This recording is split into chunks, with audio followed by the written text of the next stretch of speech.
5 seconds to go. The honorable members who have spoken before said that the small growers get the correct price from the board. This is not so.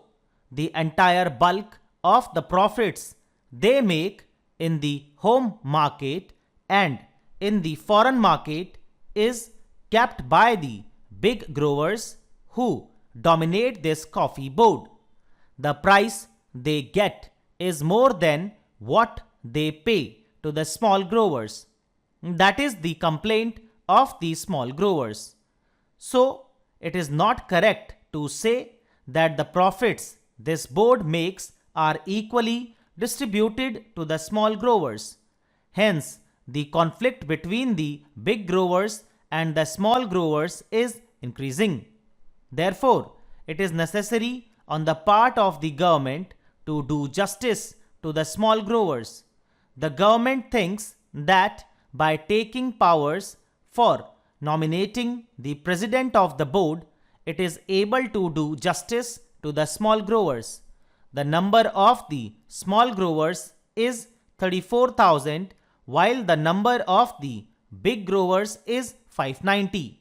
Most of the seats reserved for the growers in the last board were monopolized by the big growers. The majority of the seats were held by the big growers and the number of seats the small growers got was very meager. It was not more than 4 if my recollection is correct.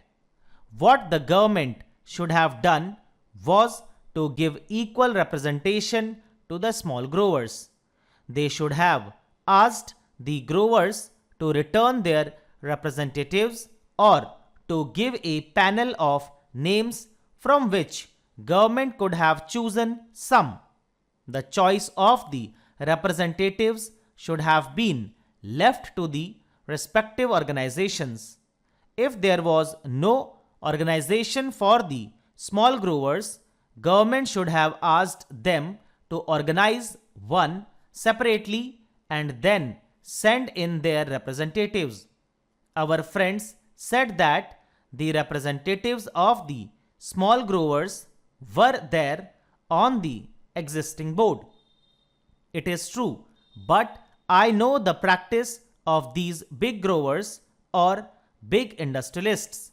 Having given membership to the smaller fry on their organizations, they don't allow them to express themselves. The chairman or the man who holds sway of the board sees to it that all the members agree to what he dictates. That is the practice in these associations. We know that.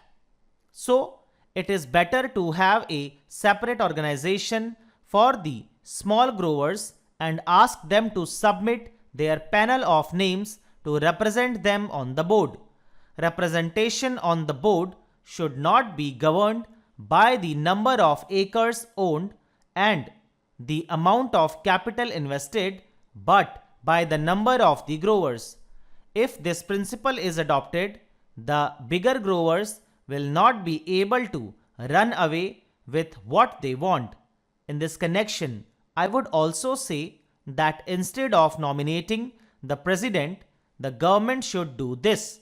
The government should ask the respective organizations of the big growers, the small growers, labor and the consumers to send in the names of their representatives and then include members of parliament.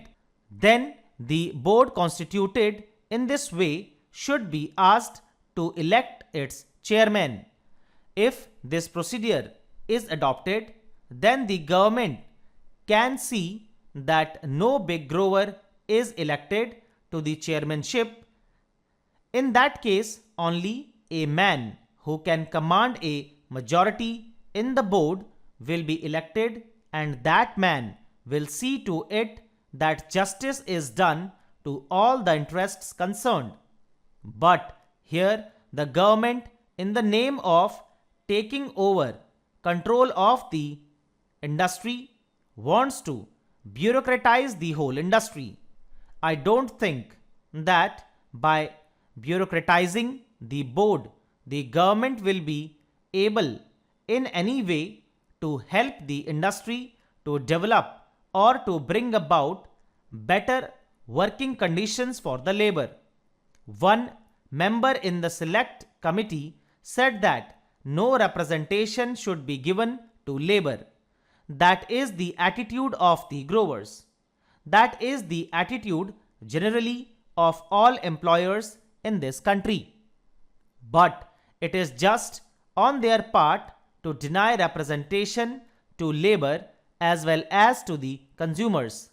Certainly, the rights of these people should be recognized, but personally, I don't think that by merely giving representation to labor on the board, the government can do justice to labor.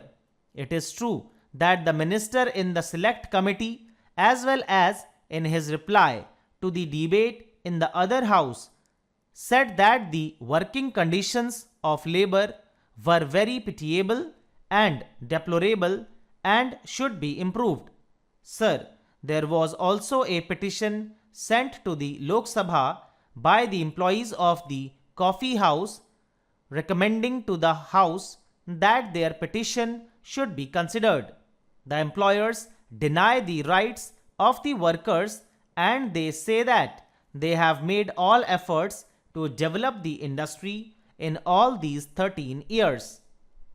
At whose cost? It is at the cost of the workers by paying them low wages.